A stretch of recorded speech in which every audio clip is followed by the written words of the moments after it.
Bab 1351. Pengemudi ditampar, dan seluruh orang menjadi lebih sadar, baru kemudian secara refleks ia menginjak pedal gas, mobil tiba-tiba meraung, dan melaju keluar, dan penunjuk di dashboard langsung menembus 100, 100, 1, 102, 103. Seluruh mobil itu cepat dan cepat, berlari semakin cepat, dan berlari kencang di jalan seolah-olah putus asa. Untungnya, jalan yang mereka tempuh adalah jalan pesisir dengan jumlah orang dan kendaraan yang lebih sedikit, tidak ada kendaraan di sepanjang jalan saat ini, dan jalan yang sangat panjang dan datar sangat cocok untuk balap drag. Dan tempat ini memang dianggap sebagai tempat suci untuk balapan drag oleh banyak klub supercar lokal di Los Angeles. Namun semua yang pernah balapan di sini mungkin tidak pernah memikirkannya, selain mobil dan mobil, kini, orang dan mobil bermunculan di sini. Fenomena boom. Karena mobil yang dikendarai Abel dan yang lainnya tiba-tiba berakselerasi, mereka segera membuang Lin Yu dari jendela. Tanpa sosok di luar jendela, dada pengemudi yang tercekik dan tertekan sedikit lega, dan perlahan menginjak pedal gas untuk mempercepat, sambil memperhatikan panel instrumen yang terus menanjak ke 105 dan 160, dia memiringkan kepalanya. Dia melirik kaca spion di sampingnya. Kemudian matanya tiba-tiba membelalak, dan seluruh orang itu dalam ekstasi untuk beberapa saat, karena dia tiba-tiba menemukan bahwa sosok di kaca spion telah menghilang.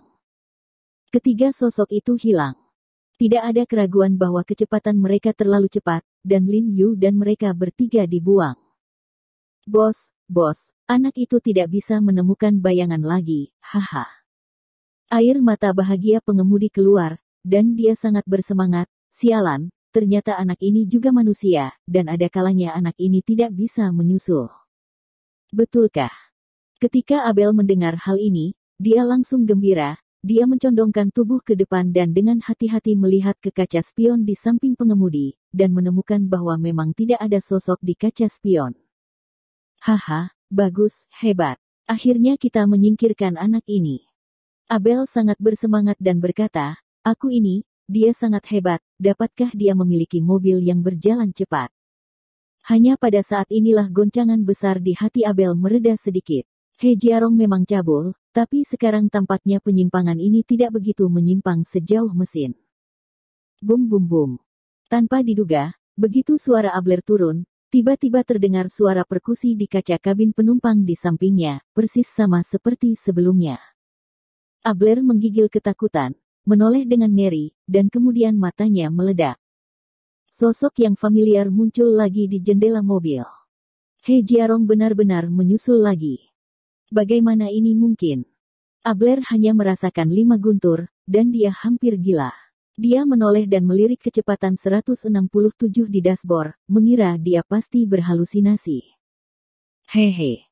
Setelah melihat Lin Yu mengejar dari luar jendela, Ani sangat gembira, menyeringai, bersemangat, meregangkan tubuhnya, dengan putus asa melambaikan tangannya ke arah jendela kopilot, meneriakkan nama Lin Yu, seperti penggemar pengejar bintang saudara. Faktanya, posisi Lin Yu di hatinya saat ini, tidak ada bintang yang bisa dibandingkan, Lin Yu hanyalah seorang pahlawan di hatinya. Injak 2 skut untuk menyelamatkan pahlawannya. Bum bum bum. Lin Yu membungkuk sambil berlari dan melihat ke dalam mobil dengan tangan menutupi matanya. Melihat Abel menatapnya dengan linglung, dia mengetuk jendela mobil lagi dan mendesak, Abel pertama. Lahir, menatap, apa yang kamu lakukan, percepat. Pada saat ini, Lin Yu berusaha sebaik mungkin untuk mempertahankan kecepatan yang sama dengan mobil yang dikendarai Abel dan yang lainnya. Kecepatan ini masih tidak sulit baginya, tetapi dia telah kehilangan sikap santai dan santai yang dia miliki barusan, dan seluruh orang tampaknya berlari dengan cepat. Orang normal dengan kulit memerah, seluruh tubuh berkeringat, udara panas di atas kepalanya, bernapas sedikit cepat, dan berbicara sedikit tidak menyenangkan. Dia berteriak begitu, dan Abel tiba-tiba tersadar. Dia segera berbalik dan menamparkan lagi kepala pengemudi. Dia menamparkan kepalanya dengan ngeri, dan berseru, apa yang kamu lakukan dalam keadaan linglung, percepat. Tuan Abler, aku, kakiku tidak lagi terikat. Seluruh punggung pengemudi menempel pada jok, kulitnya pucat, tidak bergerak. Ia merasa kaki dan tubuhnya sudah kaku, bahkan tidak bisa menggerakkan matanya. Ia hanya berani mencuri dengan cahaya. Melihat Lin Yu di luar jendela, dia dengan gemetar bertanya pada Abler, "Maaf.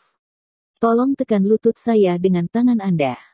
"Bajingan yang tidak berguna," teriak Abel dengan marah, lalu menekan kedua tangan ke lutut pengemudi, menekan dengan keras.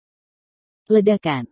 Seluruh badan mobil tiba-tiba berguncang, mempercepat lagi, dan meraung. Kali ini penunjuk di dashboard secara langsung melebihi 200. Karena kecepatan mobil yang terlalu kencang, daya cengkeram ban berkurang drastis, dan seluruh bodi mau tak mau terbentur, seperti perahu yang hanyut di laut. "Tuan Abler, pelan-pelan, pelan-pelan." Annie langsung menekan seluruh tubuhnya ke kursi di belakangnya, memegangi kursi di depannya dengan tangan erat, berteriak panik. Dia tumbuh begitu besar dan belum pernah naik mobil secepat itu sebelumnya, tetapi dia merasakan jantungnya berdebar kencang. "Tenggorokanku akan keluar dari tenggorokanku. Lindungi Nona N."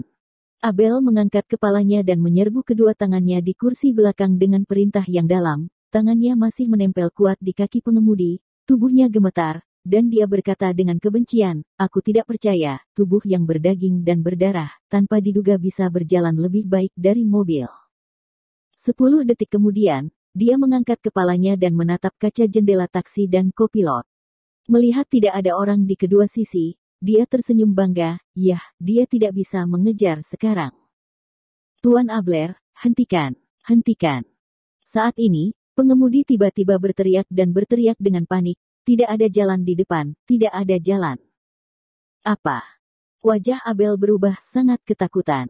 Dia tiba-tiba mengangkat kepalanya dan melihat ke depan, dan melihat bahwa mereka panik dan melaju ke jembatan yang sedang dibangun. Jembatan itu belum selesai, dan jalan diblokir di tengah, dan itu tidak berguna. Hambatan untuk dihentikan. Dan di bawah jembatan yang rusak adalah lautan luas, dan di depan ada kegelapan tak berujung. Itu terlihat seperti binatang raksasa dengan mulut terbuka lebar, menunggu untuk menelannya. Oh tidak, ya ampun. Abel benar-benar ketakutan, dan saat mengulurkan tangan untuk merebut kemudi dari pengemudi, dia berteriak, "Berhenti. Berhenti, berhenti." Pengemudi juga ketakutan saat ini, sehingga ia segera melepas pedal gas dan menginjak rem dengan panik. Tapi di bawah guncangan hebat, semakin cemas orang, semakin mudah melakukan kesalahan, sehingga kaki pengemudi meraba-raba beberapa saat sebelum ia menemukan rem dan menginjaknya dengan keras. Tapi itu masih terlambat. Kelembaman besar menyelimuti mobil dan bergegas menuju jalan rusak di depan, langsung menuju kegelapan tak berujung dan laut dalam.